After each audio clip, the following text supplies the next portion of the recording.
Écoutez le monde vétérinaire autrement sur Veto Micro, un podcast produit par Thémavet. Bonjour, je suis Marine Slove, vétérinaire touche-à-tout, journaliste et fondatrice de Thémavet. Moi, je suis Sophie Hulford, vétote multicasquette, et je me suis fixée comme objectif l'amélioration du quotidien des vétérinaires. Bienvenue sur la saison 2 du podcast qui donne la parole aux vétérinaires. Vous entendrez ici des consoeurs et des confrères, praticiens ou non, raconter leur parcours professionnel, avec leurs réussites, leurs joies, leurs difficultés et leurs échecs aussi parfois. En se confiant sur une tranche de leur existence et en interrogeant leur quotidien professionnel, ils nous démontrent qu'il y a 1000 façons d'être vétérinaire. Nous avons voulu ici nous raconter tels que nous sommes vraiment. Parler de notre rapport au métier bien sûr, mais aussi et avant tout de notre rapport à la vie, à l'animal, à la planète. Ici, pas de tabou, pas de langue de bois et surtout pas de culpabilité. Vous êtes ici chez nous, mais surtout, vous êtes ici chez vous. Belle écoute!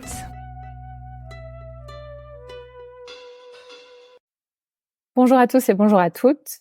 Aujourd'hui sur Veto Micro, j'accueille vétérinaire et star du trail et de l'ultra trail, Anne-Lise Rousset-Séguré. Bonjour Anne-Lise. Bonjour à tous.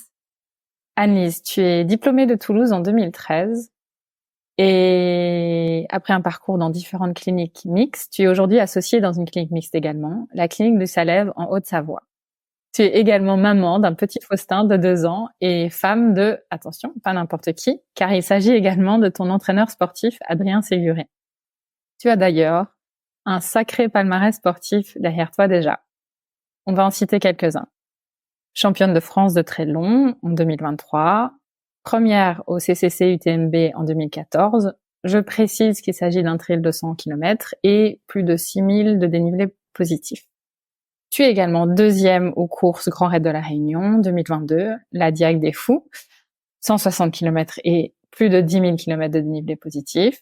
Aussi deuxième au Hard Rock 100, comme on dit, car c'est aux USA que ça se déroule en 2023 avec 150 km. Et j'ai pas la rêve pour le dénivelé positif, c'était 6000, plus de 6000 dénivelés positifs, c'est ça? C'était plus 11 000. 11 000, voilà. Nous voilà corrigés.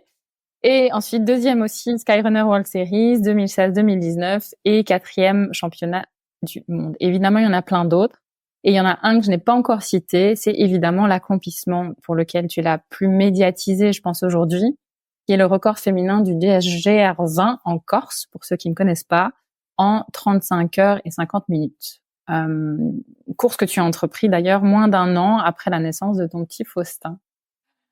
Donc plein de choses à se raconter. Moi-même, bébé traileuse, j'ai pris beaucoup de plaisir à te découvrir via différents films dont on parlera sûrement.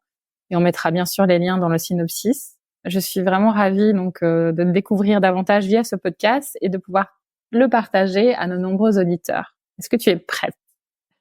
Oui, c'est parti. Alors, première question qu'on posait évidemment à tous nos podcastés. Pourquoi vétérinaire? Alors, pourquoi vétérinaire? Je pense que c'est une question qui a souvent une réponse assez similaire pour beaucoup de monde. Déjà, bien sûr, parce que je suis née dans un milieu rural, de campagne. Mes parents n'étaient pas éleveurs, mais mon oncle, et c'est vrai que j'allais beaucoup à la ferme aussi. À ce moment-là, je faisais du cheval, comme beaucoup de petites filles aussi. Et très tôt, en fait, j'ai été très attirée pour travailler avec les animaux dans le milieu véto. Et alors à mon époque, ça me rajeunit pas, mais c'est vrai qu'on n'avait pas les stages de 3e réellement structurés. Donc je suivais mon voisin qui est vétérinaire, avec qui je faisais du cheval aussi avec sa femme. Et c'est en fait Olivier Sala qui maintenant est quand même assez reconnu dans le milieu véto, mais ça je ne le savais pas à cette époque-là. Et c'est vrai qu'il me prenait beaucoup à Saint-Flour, il m'emmenait voilà dans les exploitations, je le suivais assez souvent. Et clairement, entre ce côté, cette attraction pour le métier avec les animaux et le fait de l'avoir suivi, c'était une évidence pour moi et voilà, je voulais faire vétérinaire déjà toute petite. Et c'était une évidence déjà pour toi à l'époque de faire de la rurale ou du moins de la mixte? C'était clairement, ouais.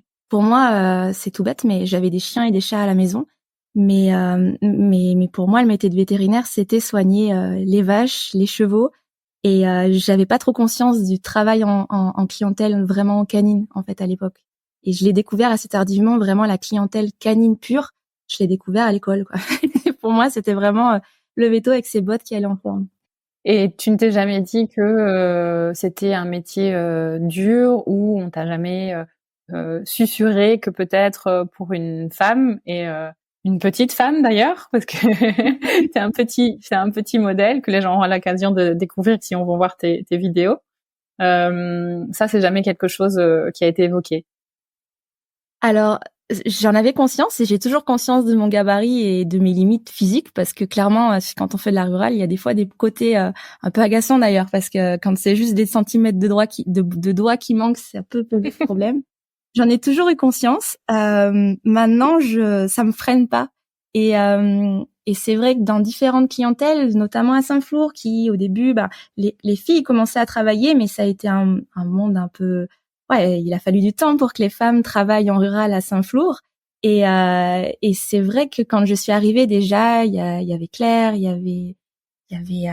avait plusieurs vétos qui étaient passés avant moi. Et du coup, je n'avais pas vraiment de pudeur par rapport à ça, de complexe. Enfin, voilà, j'avais conscience que mon gabarit pouvait me poser problème.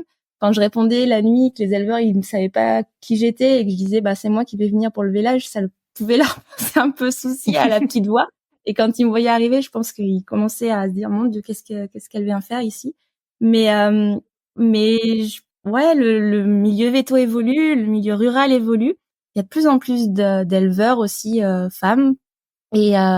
Et je trouve qu'il faut pas trop avoir peur et pas trop avoir de complexe par rapport à ça. Après, effectivement, il y a des choses qui sont plus dures pour nous, mais ça me freine pas et c'est comme ça. Et j'aime bien, en fait, c'est l'idée que même des petits gabarits peuvent se débrouiller en rural. Non, super. Alors, une question qui m'est venue également, c'est, alors, sportive ou trailleuse avant l'envie de devenir veto, ou vice versa?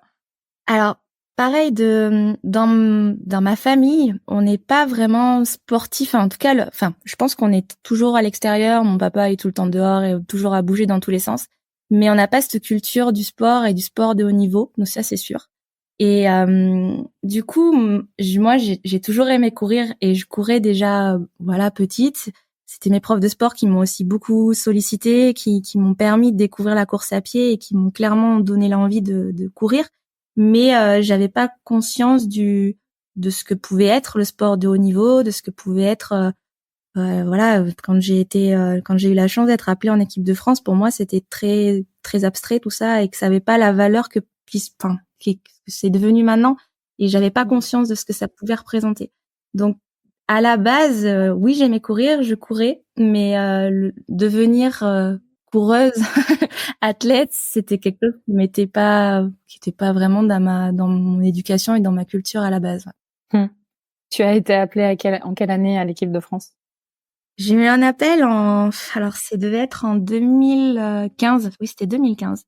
Je me rappelle, j'étais au boulot, je partais, je me rappelle vraiment exactement la circonstance. J'appartais faire des vaccins sur des chevaux. Et j'ai un monsieur, c'était Philippe Propage qui m'appelle et qui me dit ça serait chouette que tu viennes faire le stage et avec l'équipe de France. Du coup, je rappelle Adrien dans la foulée, je lui dis mais qu'est-ce que c'est que ce monsieur, qu'est-ce qu'il me dit? Adrien, son père en fait est cavalier pro et a été longtemps en équipe de France en équitation en complet.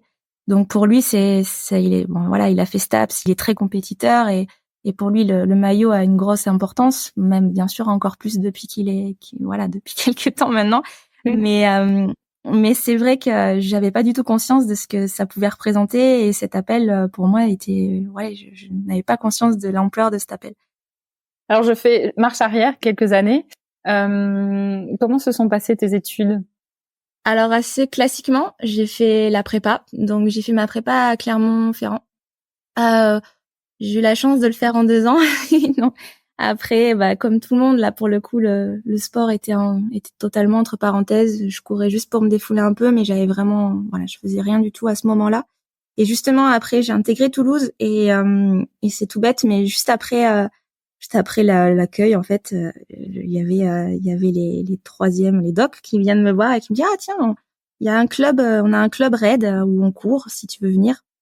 Et du coup, j'étais toute motivée à fond, et c'est comme ça que j'ai commencé à courir à l'école. Donc voilà, j'ai commencé à courir à côté de mes études véto à Toulouse, où je me suis régalée, hein, comme je pense beaucoup d'étudiants. Ces 5 années d'école étaient trop chouettes. Et puis voilà, et ça a commencé du coup à courir un peu plus. Et puis après, j'ai rencontré Adrien qui du coup m'a un peu dévié aussi de l'exclusivité vétérinaire et qui m'a vraiment qui m'a mis plus le pied à l'étrier dans le course à pied. Mais mes études se sont super bien passées avec une dernière année en rural comme je le souhaitais aussi au début. Donc c'est resté assez classique et beaucoup de bonheur à l'école. Tu connaissais d'autres étudiants athlètes sérieux à l'époque pendant tes études? Alors je courais avec Marie-Astrid qui est ma copine de copromo avec qui on faisait les raids. Mais après non, c'était que du loisir quoi. Et clairement même à ce moment-là avec Marie, on n'était pas du tout dans l'optique de compétition.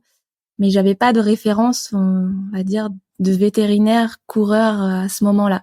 Je challengeais un peu les dogs qui couraient et ça c'était chouette.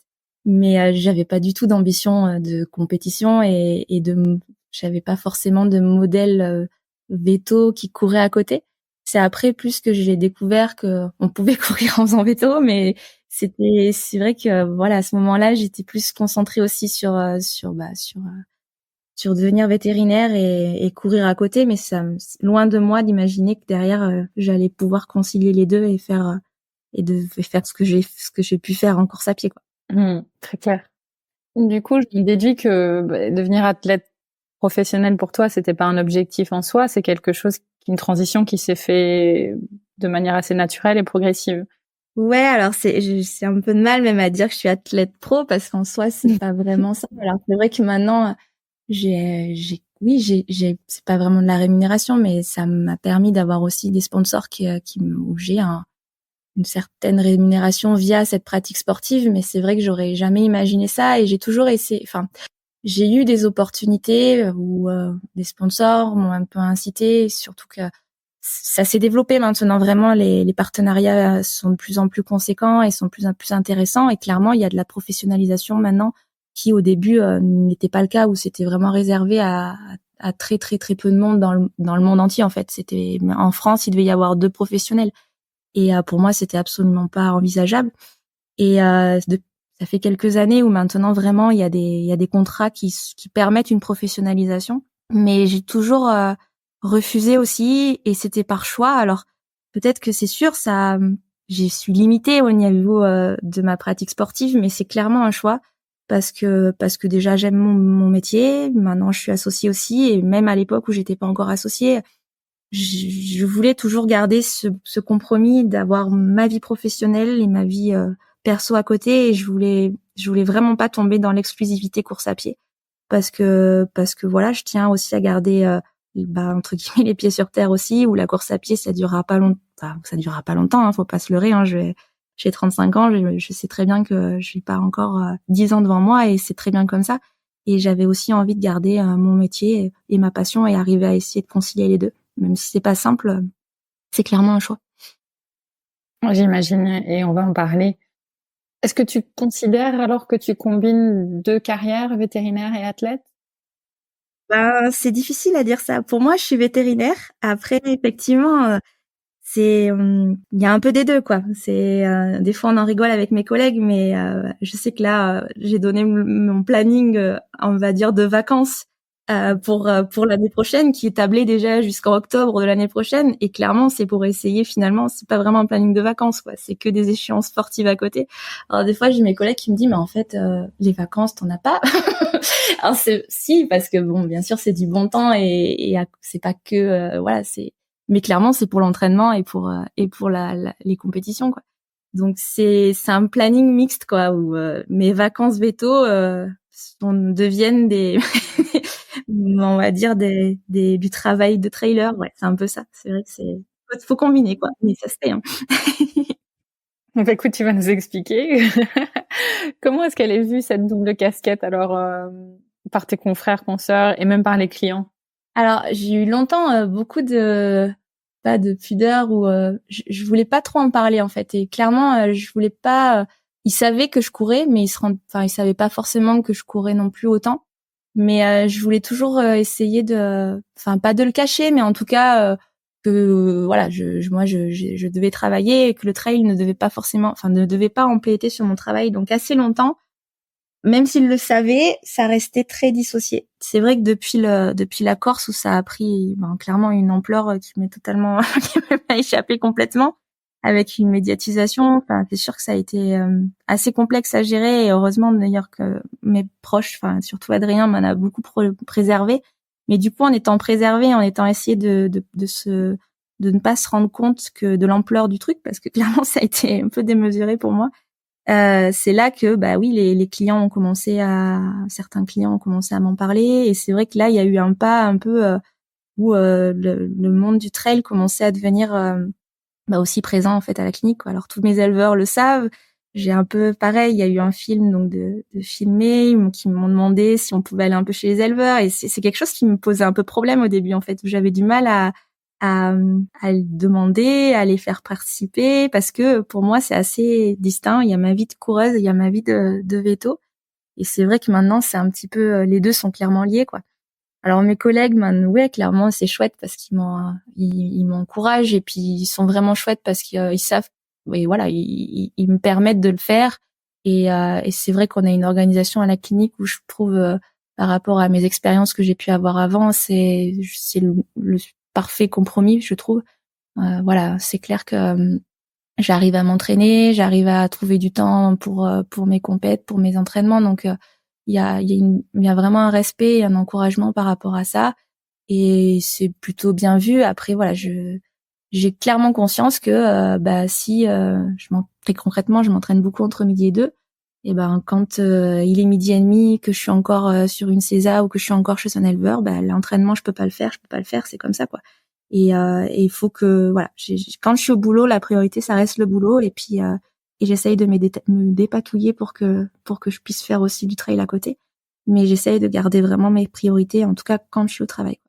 Des fois c'est plus compliqué à accepter à la maison, parce qu'Adrien des fois il se casse la tête pour arriver à m'entraîner, et je saute les entraînements, mais voilà, je trouve qu'il y a un bon compromis, et c'est plutôt bien accueilli à la fois avec mes collègues, à la fois avec mes clients, quoi.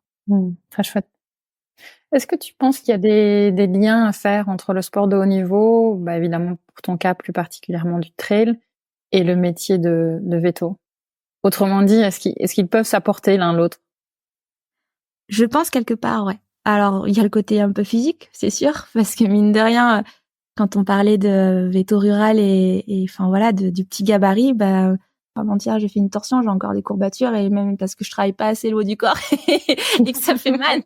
Clairement, il y a un côté physique à avoir, mais je pense que la course à pied, ça me fait acquérir, oui, à la fois une résistance physique, peut-être, ça c'est sûr. Il y a des choses des fois où je vais être un peu trop têtue, et aller, voilà, il faut que j'y arrive, parce que je me dis il faut y arriver physiquement, je vais pas lâcher quand même, parce que en ultra on lâche pas.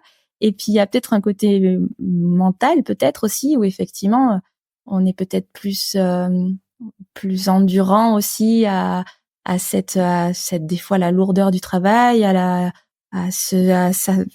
voilà, on a des gardes, c'est dur, mais c'est pas grave, il faut les faire. Enfin, peut-être oui qu'il y a un côté les deux permettent en tout cas d'accepter des fois des contraintes, des difficultés, quoi, que ce soit physique ou mental. Et je pense que les deux apportent, ouais, clairement. Une petite note à Adrien alors de faire un peu plus de renfo pour le haut du corps pour le prochain entraînement. Ouais, clairement, il me fait une petite prépa. Après, je pense que là où c'est débile, mais après, je pense que la mise en pratique est assez compliquée. Mais pour tous les vétos ruraux, si on pouvait s'échauffer avant d'attaquer une torsion, ça serait bien. Mais bon, dans le contexte, dire à l'éleveur, alors attends, là, je prends 5 minutes, un petit échauffement des bras, c'est pas forcément bien vu, je pense. Mais ça serait bien. Est-ce que comment ça se passe alors ton quotidien, une journée type? Tu disais que tu t'entraînais principalement entre midi et 2 du coup? Ouais, alors clairement, je travaille. J'ai un jour de repos fixe dans la semaine, c'est le mercredi. Sinon, on commence à 8h, on finit à 19h. Et aussi, particularité de la clinique du Salève, on arrive quand même à finir à midi à peu près. Alors des fois c'est midi et demi, mais je me donne la deadline à midi et demi, et je m'entraîne beaucoup entre midi et 2. Donc c'est des entraînements forcément qui ne dépassent guère 1 heure, mais le lundi, le mardi, le jeudi et le vendredi, c'est comme ça. Je fais des entraînements autour de la clinique, donc soit des petits footings et puis le soir je peux faire un peu de renfo. On a équipé la maison aussi pour pouvoir avoir une salle de muscu et pouvoir le faire à la maison pour pas perdre de temps le soir en rentrant du boulot. Et puis sinon c'est du fractionné, c'est de l'intensité pour essayer de faire de la qualité avec un temps assez court hein, pour pouvoir le faire la qualité en 1 heure. Et puis quand je suis pas de garde le week-end ou quand je travaille pas le samedi, j'ai mes week-ends pour pouvoir faire mes sorties longues et pouvoir faire des gros blocs de foncier. Mais globalement c'est ça. Et en général j'ai le lundi de repos sportif parce que c'est mon jour de garde aussi. Donc comme ça me permet de pas sauter l'entraînement si je suis appelée entre midi et 2 ou le soir pour pouvoir sauter l'entraînement. Donc la semaine type c'est lundi repos sportif pour arriver à faire la garde. Mercredi, c'est 1 heure entre midi et 2, souvent de la muscu le soir. Mercredi, c'est sortie longue. Jeudi, c'est entre midi et 2 et parfois le soir. Vendredi, c'est entre midi et 2. Et le week-end, je m'entraîne tout en conciliant aussi ma vie de famille à côté. Mais voilà, concrètement, c'est ça. Alors, pour ceux qui se disent ne pas réussir à faire du sport pendant leur boulot, à bon entendeur. D'ailleurs, ça m'amène sur une question. Tu parlais de repos parce que t'as la garde. Si t'as une nuit de merde, hein, on va dire clairement, où t'es, je sais pas, appelé plusieurs fois, voilà. Le lendemain, ton entraînement, tu le fais quand même, tu le sautes. Comment ça se passe, des moments comme ça? Clairement, ça c'est la chance d'avoir mon entraîneur qui partage la nuit avec moi et qui du coup arrive à voir à peu près l'état le lendemain. C'est toute la complexité effectivement de notre travail avec ces astreintes. C'est un peu en fonction. Si vraiment la nuit a été très agitée, si j'avais une grosse séance le lendemain, je vais faire plutôt un footing, quoi. C'est clair. Et ça, c'est vrai qu'il y a Kadri qui peut le réadapter et c'est une chance de l'avoir comme entraîneur parce qu'il peut me gérer aussi à quotidien. Parce que sinon, c'est vrai que c'est assez difficilement compréhensible à un coach extérieur de dire écoute là en fait, je suis pas capable de faire mes 400 parce que j'en peux plus. Là au moins il me réadapte. Mais c'est vrai que c'est à tenir en compte parce que sinon c'est de la fatigue et puis on tient pas quoi. Donc il faut adapter aussi. Excellente transition d'ailleurs. Ton mari, également ton entraîneur. Comment ça se passe ça? D'ailleurs, à quel moment vous vous êtes dit tous les deux, est-ce que c'est lui qui a proposé? Est-ce que c'est comme une demande en mariage? Est-ce que tu veux bien être mon entraîneur? En fait, ça se fait naturellement parce que clairement, c'est Adrien. Moi, je l'ai rencontré quand j'étais étudiante, on faisait les raids à l'école Veto. On avait le club raid de l'école et on faisait les raids dans la région, autour de Toulouse. Et lui avait l'équipe Absolu Raid, qui était à l'époque une équipe assez reconnue où il faisait les coupes du monde de raid. Et donc on se retrouvait des fois sur des petits raids, des petits trucs sur 2 jours, enfin sur 1 ou 2 jours dans la région. Et c'est à ce moment-là où je le faisais avec des copains veto et lui cherchait une fille en fait dans leur équipe de raid multisport. Et c'est comme ça qu'on s'est rencontrés au départ, avant qu'on devienne mari et femme. On était copains et il a commencé du coup à me recruter comme ça, à me tester son équipe de raid, et c'est lui en fait qui m'a entraînée naturellement. Et ça, de moi-même, j'aurais pas eu cette démarche en fait de chercher un coach parce qu'encore une fois, j'avais pas trop ça culturellement, j'avais pas forcément cette demande de moi-même quoi. Et c'est lui qui a commencé du coup à me faire découvrir vraiment le trail et à m'entraîner. Et il m'a vraiment entraînée. Ma première saison complète, c'était 2013. Et donc, c'est là où vraiment, lui, après, m'a fait mes plans d'entraînement au quotidien. Et du coup, j'ai toujours eu Adri comme entraîneur.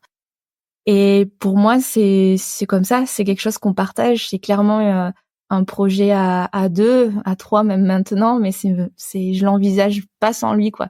Et même à un moment, il a voulu essayer de se soulager parce que je pense qu'il se met un peu de la pression aussi, le fait que ce soit lui qui m'entraîne.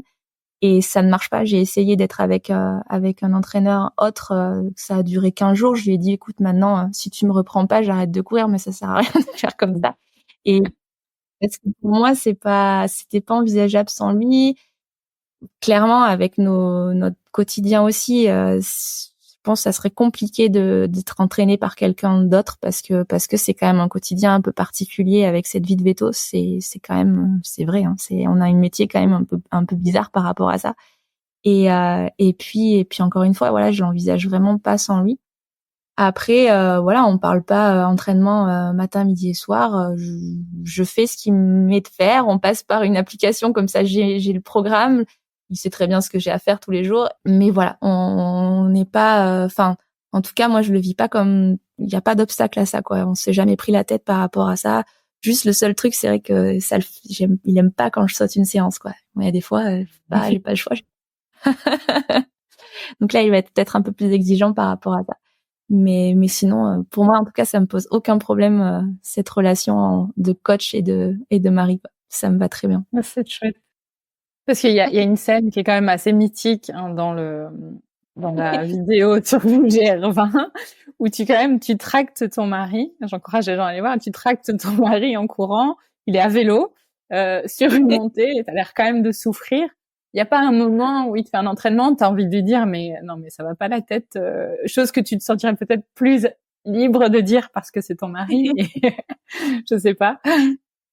Ben c'est vrai qu'ils m'ont fait voir, hein. Il est assez, en plus souvent il aime bien tester les trucs aussi, lui ou moi, donc il me fait tester des fois des trucs, il a des idées un peu bizarres.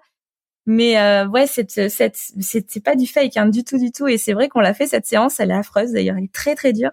Et ouais, après c'est notre complicité aussi. Je sais que ça marche, je sais que c'est dur des fois et qu'il peut être exigeant avec moi, hein. C'est clair que s'il y a des fois où je suis pas dans les temps, si on fait des séances de piste, je sais que ça lui plaît pas et moi j'aime pas quand ça lui plaît pas non plus. Mais ça, ouais, encore une fois, je sais qu'il est exigeant, je sais que c'est dur et que malheureusement c'est dur aussi pour arriver à essayer d'arriver à ces objectifs-là. Donc je lui fais confiance aussi. Donc non, on s'engueule pas, même après des séances comme ça, ça se passe bien. Très bien. Est-ce que c'est lui qui s'occupe aussi on parlait de la médiatisation, par exemple, du GR20. C'est lui qui s'occupe de toute cette partie réseaux sociaux, qui est devenue, je pense, tu le disais au début, hein, qui devient une partie de quand même importante aujourd'hui pour les athlètes. Quelle place ça peut prendre, ce genre de choses, pour toi, pour lui? Alors clairement, ouais, il me protège énormément par rapport à ça, mais en fait, voilà, c'est entre nous, mais maintenant, ça sera entre tous les vétos. En tout cas, mais c'est pas moi qui gère les réseaux sociaux. Et en fait, je les ai jamais, je sais pas faire une story, je n'ai jamais fait une publication de ma vie. Donc, c'est Adrien qui l'a fait pendant très longtemps et il a usurpé mon identité assez longtemps et il le fait encore. Et là, depuis le GR, on a un copain qui nous gère les réseaux sociaux. Ben, tout simplement parce qu'effectivement, maintenant, ça devient un métier. C'est ce qui est fou, hein, mais une partie communication, gérer des partenaires, gérer les réseaux, c'est devenu un métier. Donc là, maintenant, on l'a confié à un copain qui nous le fait. Nous, on gère tout ce qui est, enfin, lui, beaucoup, Adrien filtre beaucoup tout ce qui est messages et dès qu'il y a des messages perso, c'est moi qui réponds après derrière, mais c'est vrai que il m'aide beaucoup et encore une fois, il me protège aussi beaucoup de ça parce que c'est pas mon truc. Les réseaux, j'ai même pas Facebook ni Instagram sur mon téléphone, quoi. Donc ça va loin. Je suis assez sauvage par rapport à ça. Mais c'est vrai que je m'en coupe complètement et c'est très bien aussi pour ça aussi. Alors il y a un côté des fois un peu compliqué parce qu'il y a des gens qui viennent me voir et me disent tu m'as beaucoup répondu. Ah oui. Mais je ne sais pas forcément voilà, c'est Adrien qui gère ça. Donc ça peut être des fois compliqué, mais bon, on s'y fait. Mais ça me protège beaucoup. Alors déjà clairement le temps, j'aurais pas le temps, j'ai pas le temps d'aller d'aller m'en occuper parce que je pense que ça prend quand même vraiment beaucoup de temps.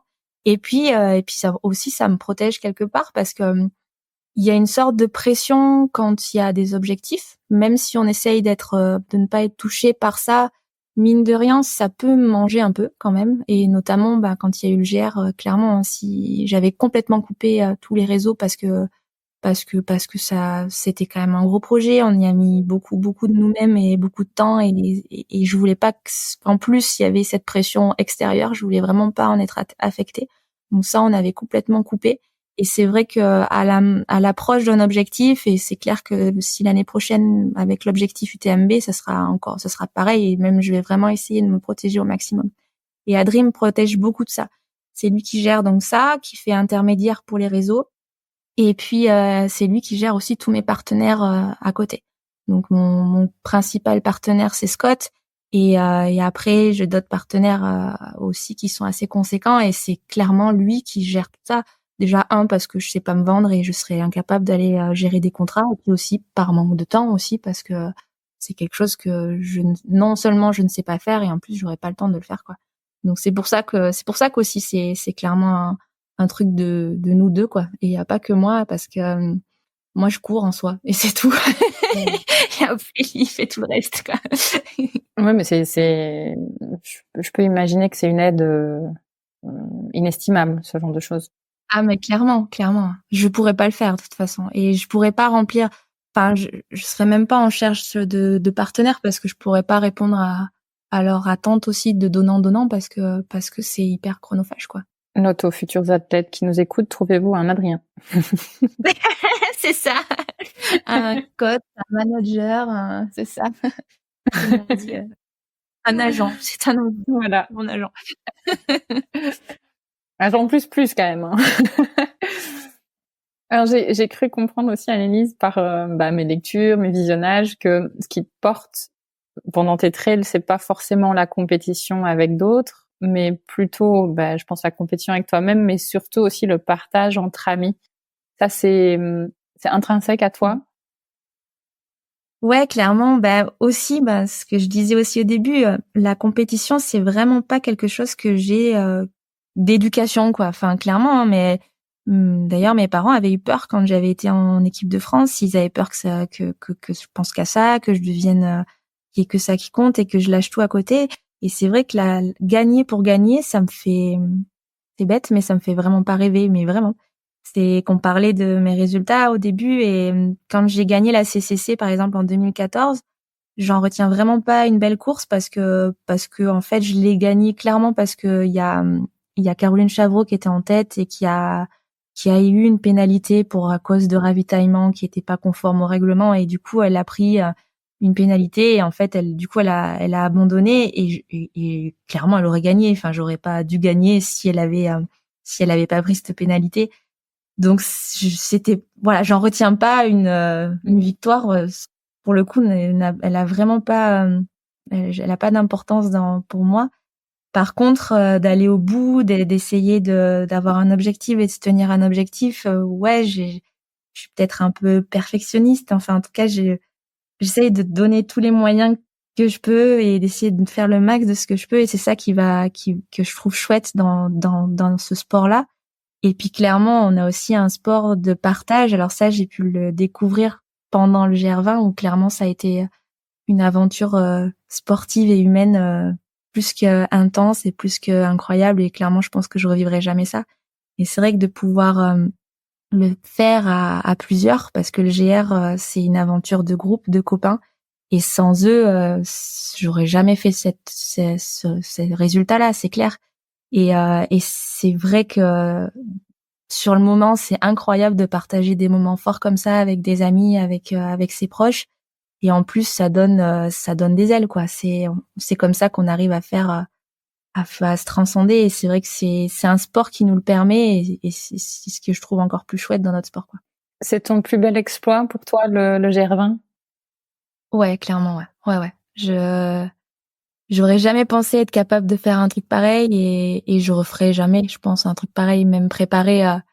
Ça a été, j'ai été au plus loin de ce que j'ai pu faire, ça c'est sûr. J'ai donné le maximum de ce que je puisse donner, et ça a été, ça a été une aventure folle quand même. Ouais. À quel moment ça vous est venu cette idée? C'est venu, en fait, on a découvert la Corse pas tant de temps que ça avant, 2 ans avant la tentative de record. Et on est complètement tombé sous le charme de l'île, en fait, et du GR. C'est vrai qu'on en entendait beaucoup parler. J'entendais parler de ce côté technique, de ce côté vraiment très montagne sur le GR20. Et c'est en allant sur le GR et en le faisant la première fois qu'on se rend compte vraiment de la dimension du truc. Et c'est vrai que je suis vraiment tombée sur le charme de l'île, de ce GR. Et on l'a fait au début en 5 jours, on va dire comme ça, quoi. En rando course, on avait nos sacs, mais on faisait quand même un peu sportif, quoi. Bon, c'est déjà pas mal, hein. 5 jours. Et Adrien, qui est assez fan des statistiques et des chiffres, il commence à regarder un peu. Et puis c'est vrai qu'en le cumulant, enfin on l'avait fait en 36 heures, après en dormant, en faisant plusieurs jours, mais en fait on l'avait fait en 36 heures. Puis on se dit quand même, ça pourrait être un chouette projet. Et puis moi je disais mais c'est démesuré, j'avais jamais fait plus de 100 bornes. Pour moi c'était impossible d'aller faire un 170 km comme ça. Mais bon, l'idée me plaisait aussi et ça me paraissait assez incroyable. Et c'est vrai qu'à ce moment-là, on avait aussi en tête d'avoir un petit bout à ce moment-là. Donc, on n'avait pas forcément de date butoir. Voilà, le projet numéro 1, c'était d'avoir Faustin. Et puis après, le GR, on savait pas trop quand est-ce qu'on allait le caler. Mais bon, Adri a commencé vraiment à creuser le truc, à aller chercher de plus en plus. On est allé voir nos amis corses aussi là-bas. On commençait à en parler. Et puis voilà. Et puis après, le projet est devenu un peu plus concret. Et puis bon, après, j'étais enceinte aussi. Donc, la grossesse est passée. Mais bon, on avait clairement ça en tête. Ouais. Mais c'est né franchement d'un coup de cœur sur ce GR-là, quoi, clairement. Et donc, le projet bébé, du coup, comment vous l'avez envisagé à l'époque, parce que c'est encore une profession en plus finalement, hein, maman. Elle est partagée cette fois. Eh ben, ouais. Après voilà, bah, on avait envie d'avoir un petit bébé, et puis, mais c'est pas, en fait, c'est ça qui était chouette, c'est que j'ai eu une grossesse qui s'est passée incroyablement bien, donc je me suis tout de suite, voilà, j'ai pas voulu me dire bon bah c'est parce que t'es enceinte que t'arrêtes tout, et j'avais vraiment envie d'essayer de concilier. Alors sans avoir, je voulais pas être en entraînement, je voulais pas mettre mon bébé non plus en risque, donc j'avais arrêté tout ce qui était intensité et tout, mais par contre je voulais essayer de concilier les deux. Et c'est vrai qu'on s'est fait accompagner assez tôt d'une spécialiste en rééducation abdo-périnéale, et du coup tout de suite elle m'a suivie pendant la grossesse, donc pour pas faire de bêtises. Mais c'est vrai que oui, j'ai quand même gardé une grosse activité physique pendant ma grossesse pour arriver à tout concilier, mais bon, ça s'est fait assez naturellement, et ça s'est très bien passé, quoi. Oui, finalement, il venait se greffer à l'aventure, pas du tout à la supplanter. Exactement, complètement, il s'est totalement greffé. Donc super. Donc lui, il est arrivé, et puis vous vous êtes dit bon, allez, c'est parti pour ce projet de GR20. On a attendu un petit peu, quelques mois quand même, 2 mois en gros, postpartum. Bon, j'ai repris. En fait, j'ai gardé vraiment une activité. Avant d'accoucher, j'étais sur le KV, quelques heures avant d'aller à l'hôpital, j'étais à la maternité, j'étais sur le KV de Chamonix. Donc c'est vrai que ça allait très très bien. Mais du coup, j'ai gardé une grosse activité physique pendant ma grossesse. J'avais vraiment beaucoup gardé de renfort. Et on était allé en Corse quand j'étais enceinte de 8 mois. Enfin bref. Et puis après l'accouchement, j'ai repris, alors progressivement, en essayant de faire attention, en respectant bien les consignes de ma kiné. Et puis en septembre, avant de reprendre le boulot, on s'est dit quand même on va quand même profiter de ce congé mat pour aller retourner en Corse. Et donc on y est retourné avec Faustin, et puis bon, je commençais à recourir un peu, et puis finalement quand même on est allé à Calenzane, et puis à Calenzane, bon, je suis quand même montée au premier col. Puis ça passait bien, donc au début je trottinais en montée, mais je descendais en marchant.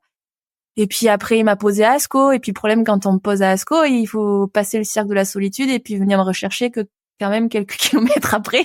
Donc c'est ce qu'il a fait. Et en fait j'ai refait le GR 2 mois postpartum. Donc bon, c'est dit que finalement ça allait pas si mal. Après fallait quand même, j'étais pas encore prête, mais ça allait pas si mal que ça. Et c'est là qu'on est allé voir après Guillaume Perrette et Lambert Santelli. Donc on a vraiment dit plus concrètement, ça serait peut-être envisageable pour le printemps prochain, quoi, pour juin. Et puis finalement est allé voir le président de la FFME, qui est celui qui gère en fait les tentatives de record. Puis on lui a dit bon, avec le petit qui est avec 2 mois, on va le tenter pour juin. OK. Donc là, clairement, ils y ont pas vraiment cru, hein. Même Lambert et Guillaume, ils se sont dit, ils sont complètement allumés, ceux-là. Et puis clairement, que, en fait, ma grossesse, elle m'a vraiment servi et je pense que j'ai acquis une musculature et une force suite d'avoir porté, en fait, d'avoir pris du poids, d'avoir continué à pousser, en fait, avec le poids en plus. J'ai acquis une musculature que j'aurais jamais développée à un autre moment. Et finalement, même si c'était pas, bien sûr, dans ce but-là qu'on a eu mon petit, mais ça m'a beaucoup, beaucoup aidé.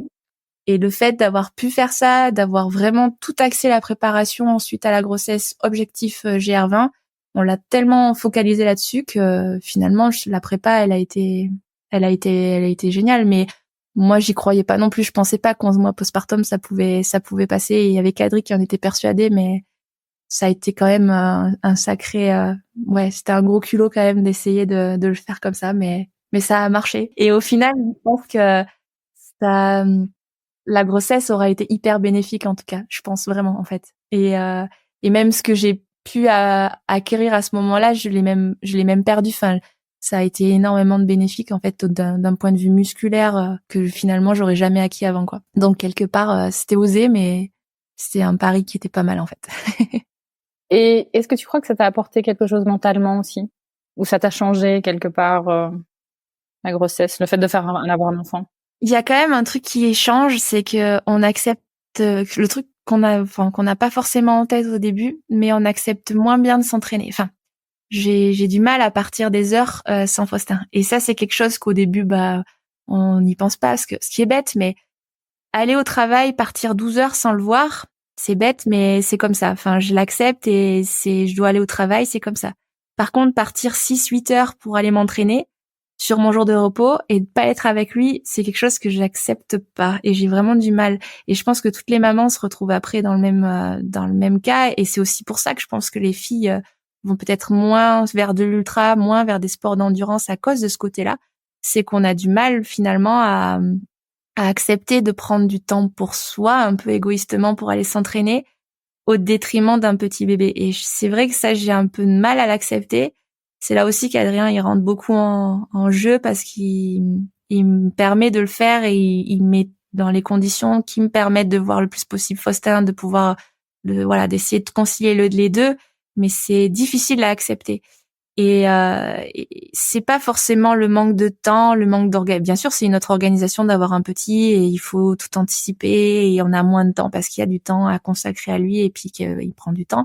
Mais il y a ce côté acceptation de voir, de prendre du temps pour soi au détriment du petit. Et ça, c'est presque ce qui est le plus difficile et c'est ce qui change le plus dans ma pratique sportive. Après, ça donne de la force aussi. C'est-à-dire que je me vois pas encore, c'était impensable d'abandonner, d'être il fallait aller jusqu'au bout et même encore par exemple la diagonale où j'ai été hyper mal, où la course ça a été un chemin de croix pendant tout le temps.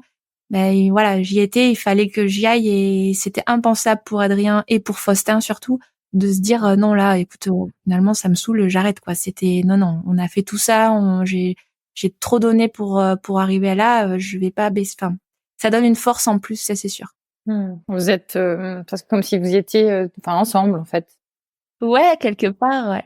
Et c'est vrai que puis bon, là, on l'intègre à fond quoi. C'est sûr que il aimera peut-être pas ça et plus tard il va me dire mais pourquoi vous nous avez fait subir tant que ça?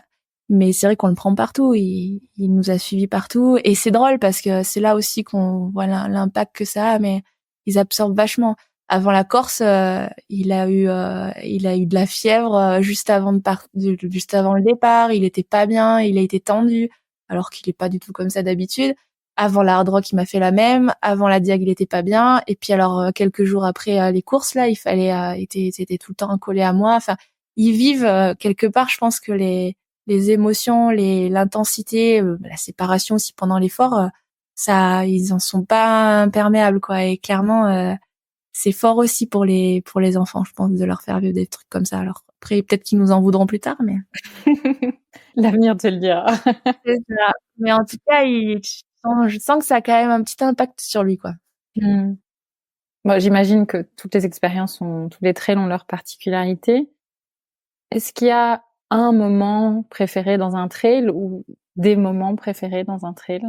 C'est pas facile de répondre à ces questions. En fait, clairement, alors surtout sur du long, il y a des moments très durs, il y a des moments un peu d'euphorie. Donc c'est vrai que c'est pas, enfin, c'est difficile de les prévoir et de savoir à quel moment ça va être affreux et des fois ou quel moment ça va être incroyable.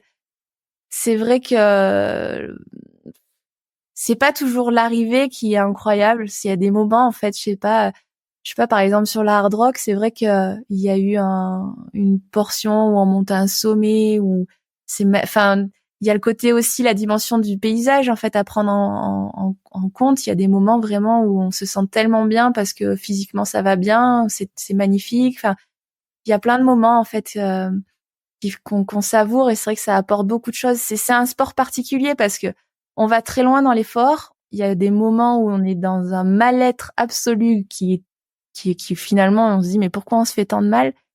Mais pour aussi avoir des instants de ouais où je sais pas, on fait ça pour ça quoi. C'est je sais pas, des levées de soleil, des moments où on se sent bien, on est coupé de tout, ça c'est chouette. Puis après il y a les moments de partage aussi quand on arrive sur les ravitaux, c'est un peu bateau ce que je veux dire, mais c'est vrai quoi quand on a été longtemps tout seul dans la pampa où on a vu personne, où on a été dans le dur et puis là on se retrouve où il y a nos proches, où il y a nos familles, nos amis, ça redonne des ailes.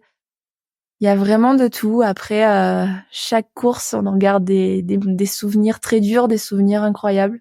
Mais ce qui est sûr, c'est que c'est pas dénudé d'émotions. Ça, c'est sûr. Ça passe par tous les états, je pense. Bah, ça s'entend même à ta voix quand tu le décris là, et ça se voit dans tes vidéos. On perçoit d'ailleurs une humilité très forte dans tes différents entretiens, et au point que tu as l'air complètement étonné dans la Hard Rock 100 de te retrouver à courir aux côtés de Courtney Dauwalter, qui est un monstre du trail féminin. Ça te fait quoi de courir parmi les plus grands du trail, dont tu fais partie d'ailleurs, même si t'es parfois un peu dans le déni, j'ai l'impression. Comment ça se passe? Ben, j'avoue que ouais, à la hard rock, ça a fait bizarre. Alors c'est particulier la hard rock. C'est vrai qu'au départ, on n'est pas nombreux par rapport aux autres trails. Bah il y avait Courtney. C'est vrai qu'au début, on s'est retrouvés assez rapidement devant un petit groupe. Mais alors c'était drôle parce que c'était vraiment oh on va partir. Alors, ça parlait anglais dans tous les sens, enfin américain très très marqué plutôt. Et oh ça va être une belle journée, ça va être trop bien. Mais tout le monde partait sur un petit footing entre copains quoi. Bon après la compète a commencé et puis elle est très compétitrice en fait Courtney.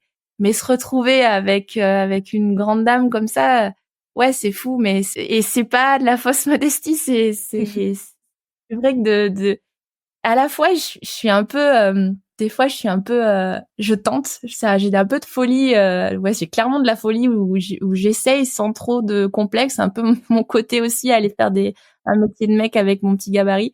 Et en fait, après coup, je me dis, mais qu'est-ce que tu fais là? Mais c'est complètement fou.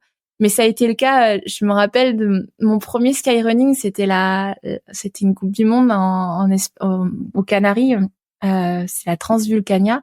Et c'est vrai qu'il y avait toutes les filles des magazines, là, qui étaient sur la ligne de départ. Moi, enfin, ça me paraissait fou d'être là.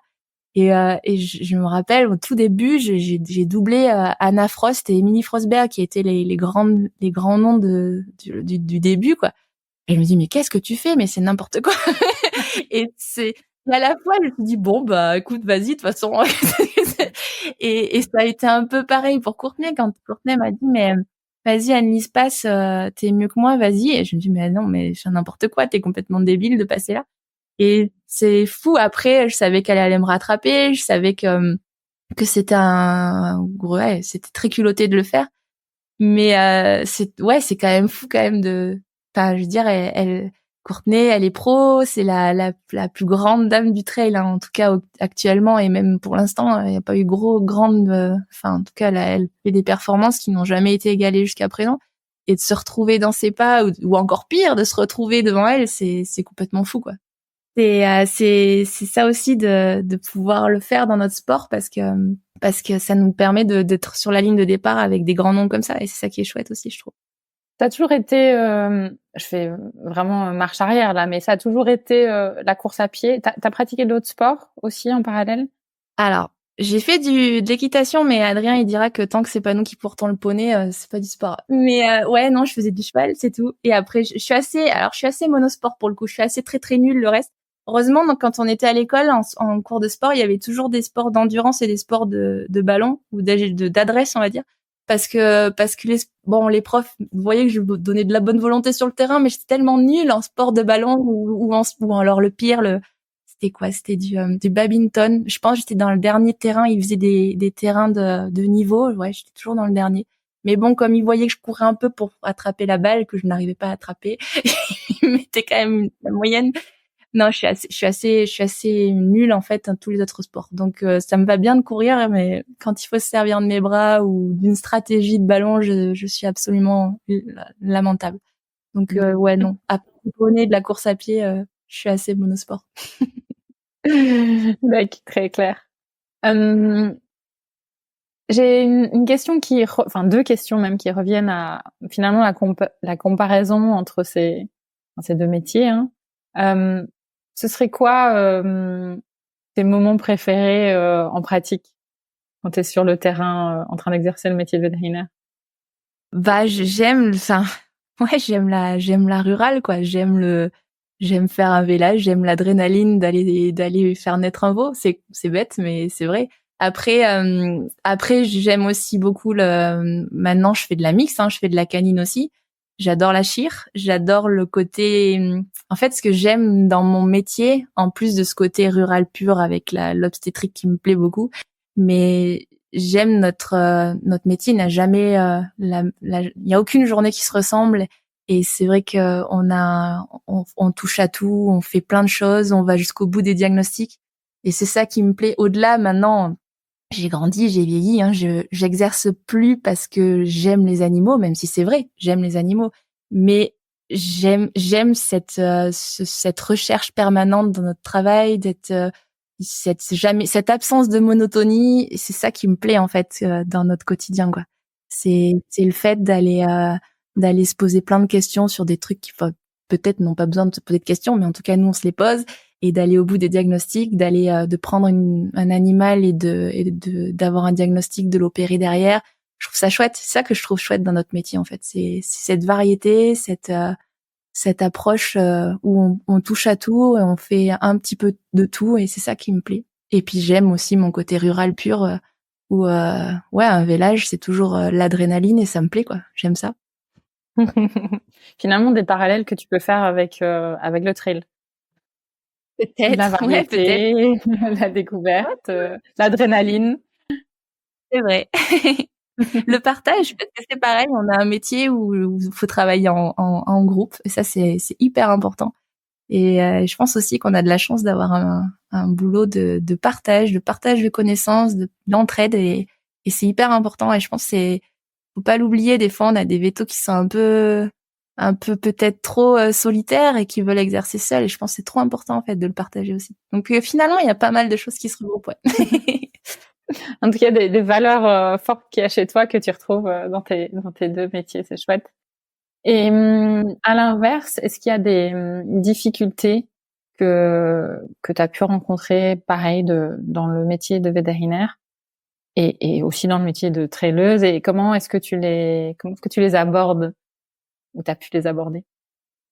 Alors bon, dans notre métier de veto, je pense que c'est la complexité actuelle, c'est la gestion je pense des clients pénibles, de l'exigence de la clientèle aujourd'hui. On est un peu préservé en rural, quoique, mais bon, quand même, quand on fait la rurale, l'avantage, c'est qu'on connaît quand même nos éleveurs. On sait qu'il y en a qui sont pénibles, qui sont pas cool, qui sont exigeants, on le sait, mais globalement, on n'a pas trop de surprises.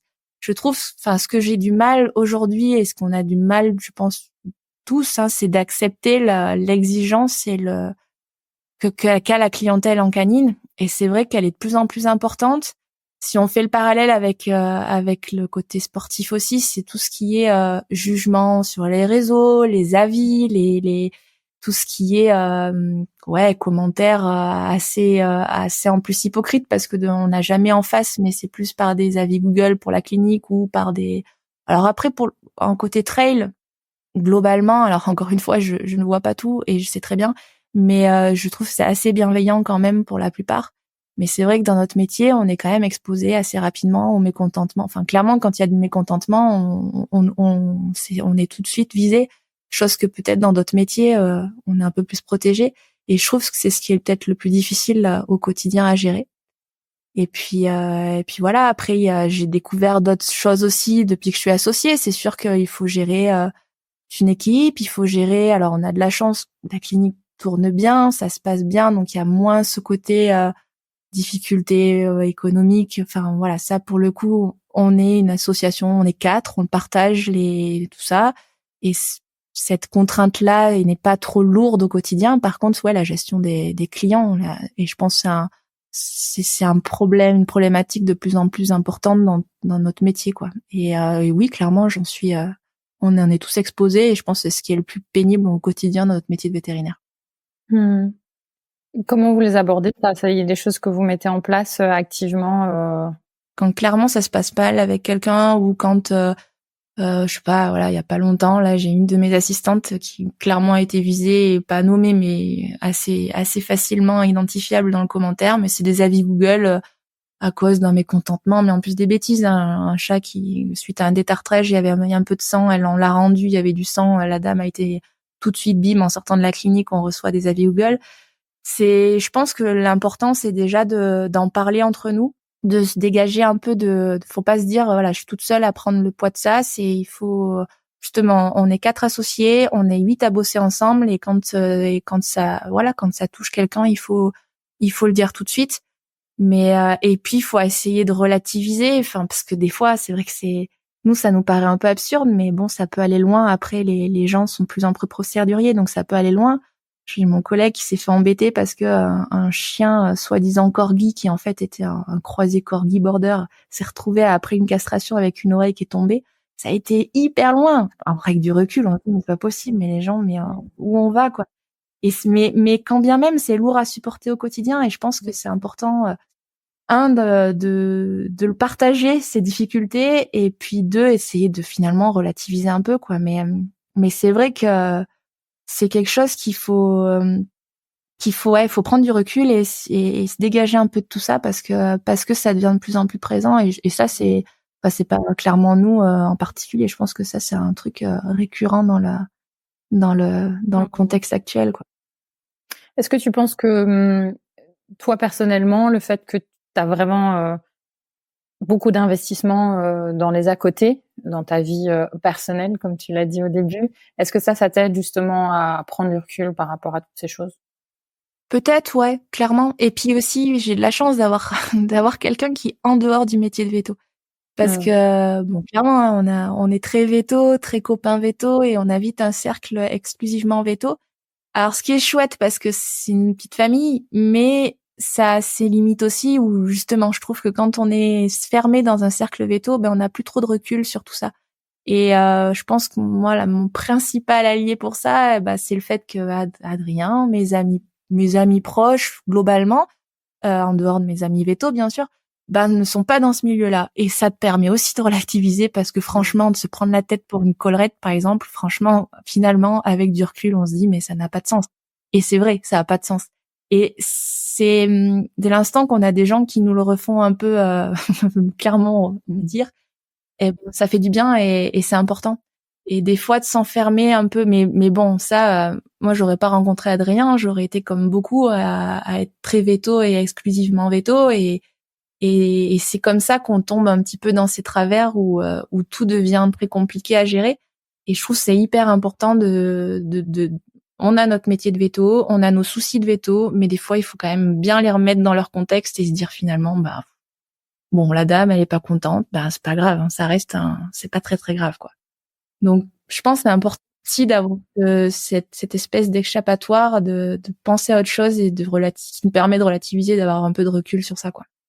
Parlons d'échappatoire, projet 2024, l'UTMB, 170 km, 10 000 km de dénivelé positif. Bon, comment ça se prépare un événement pareil? En fait, maintenant, aujourd'hui, l'UTMB dans notre sport est devenu un peu comme le Tour de France en cyclisme, quoi. C'est devenu quand même l'événement à faire dans une carrière de trailer, je pense, en tout cas. c'est l'événement international qui a le plus de poids. Et ça en est devenu même une sorte d'exigence de sponsor. En fait, clairement, maintenant, moi, dans mon contrat, il y a l'UTMB à cocher, ou du moins une course d'UTMB. Et c'est vrai que, notamment, pour Scott, pour mon partenaire principal, c'est là, ils axent beaucoup de choses, que ce soit dans moyens de marketing, de com, de conception de produits sur ce projet-là. Donc, c'est aussi une sorte de Graal dans la carrière sportive.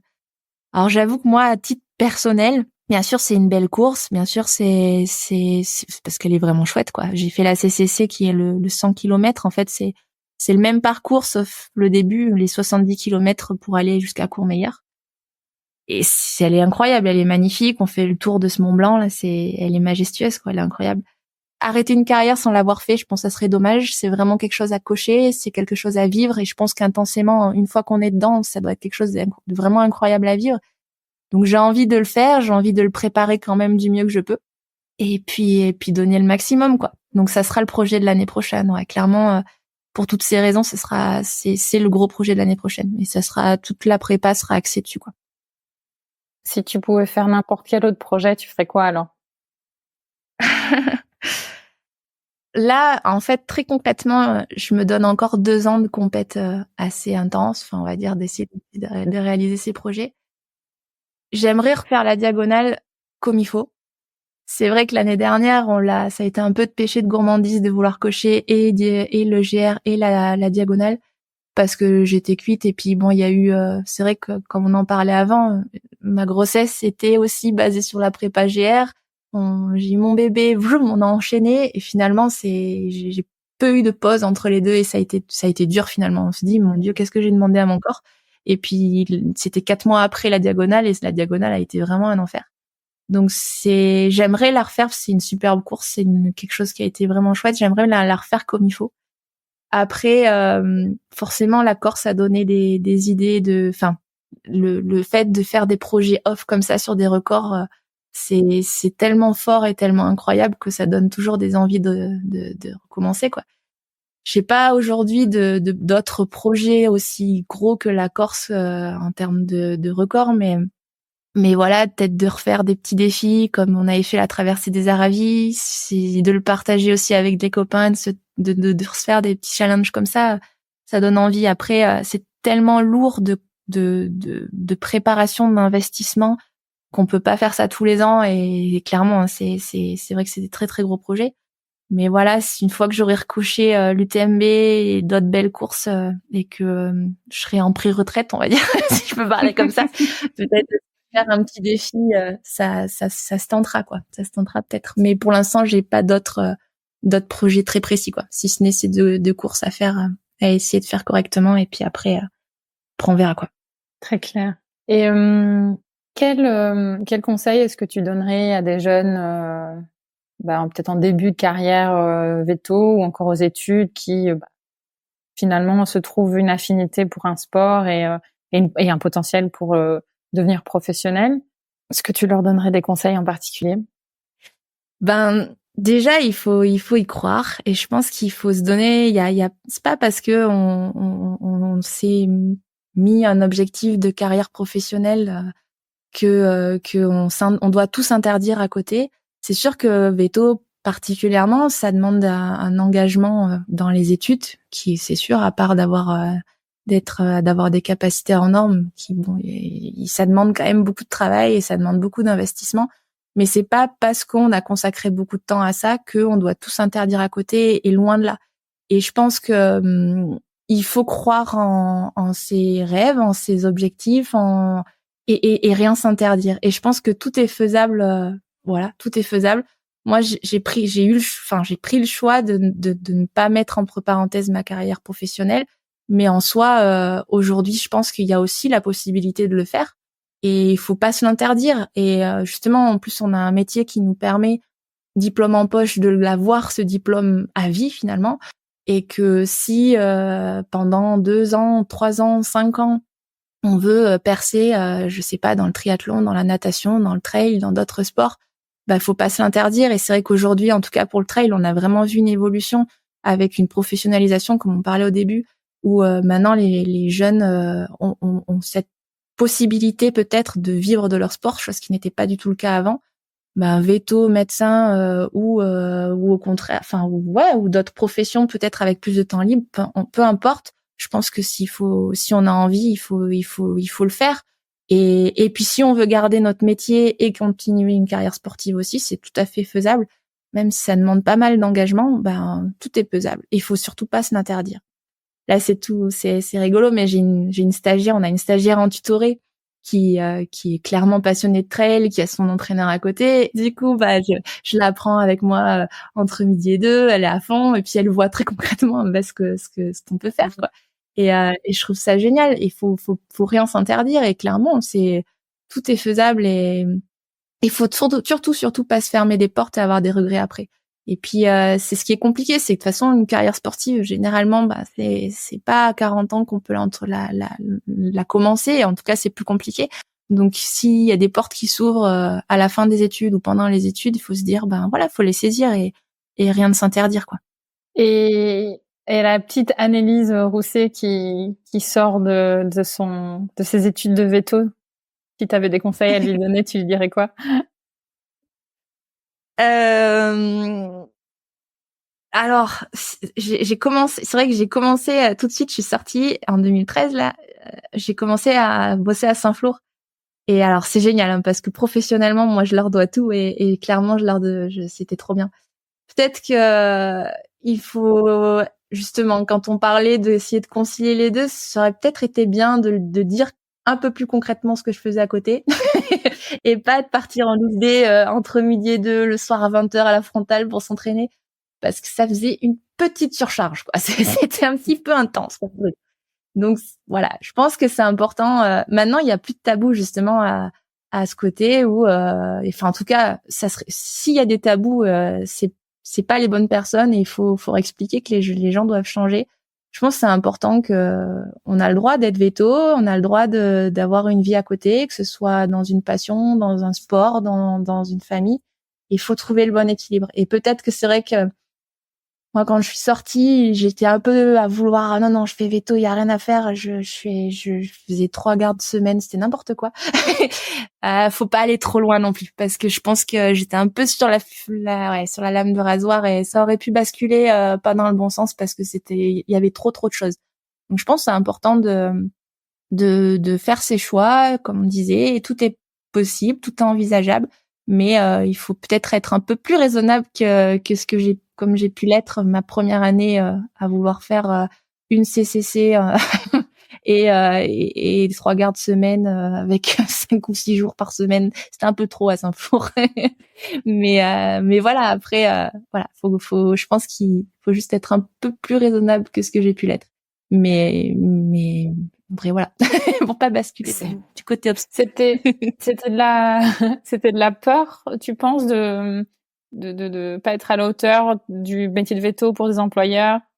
Ouais, peut-être, en fait. Je voulais pas que ça prenne sur mon travail. Vraiment pas. Et j'avais une sorte de timidité, de peut-être un peu de peur, ouais, mais je voulais pas, en tout cas, qu'ils se disent, ça, de toute façon, elle pense qu'à courir et elle veut pas s'investir. Ce qui est bête, mais c'est vrai que je l'avais un peu en tête, et je voulais pas qu'on ait cette opinion de moi, et du coup, j'en parlais pas. Après, c'était un défaut de moi aussi, hein.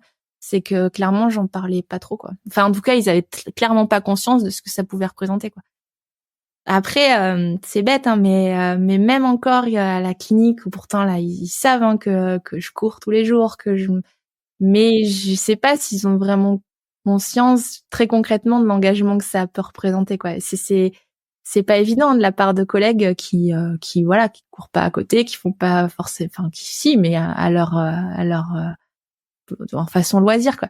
Les gens se rendent pas forcément compte de tout l'à côté, quoi. Ils voient la course, forcément, ils voient l'investissement que ça demande sur le jour J, mais tout ce que ça demande en amont, je sais pas si clairement les gens en ont vraiment conscience, mais ça il faut quand même le dire, il faut sans que ça empiète trop sur le travail, parce que voilà, mais il faut se préserver aussi, quoi. Et peut-être pas, moi j'étais peut-être un peu trop un peu trop têtu à vouloir tout faire, et il faut pas non plus faut faire prendre conscience à ses collègues et à son entourage que on a besoin des deux, on a besoin de s'investir dans autre chose que veto, et c'est pas pour ça qu'on fera pas son métier correctement, mais faut se protéger peut-être un peu plus que ce que je n'ai pu le faire, quoi.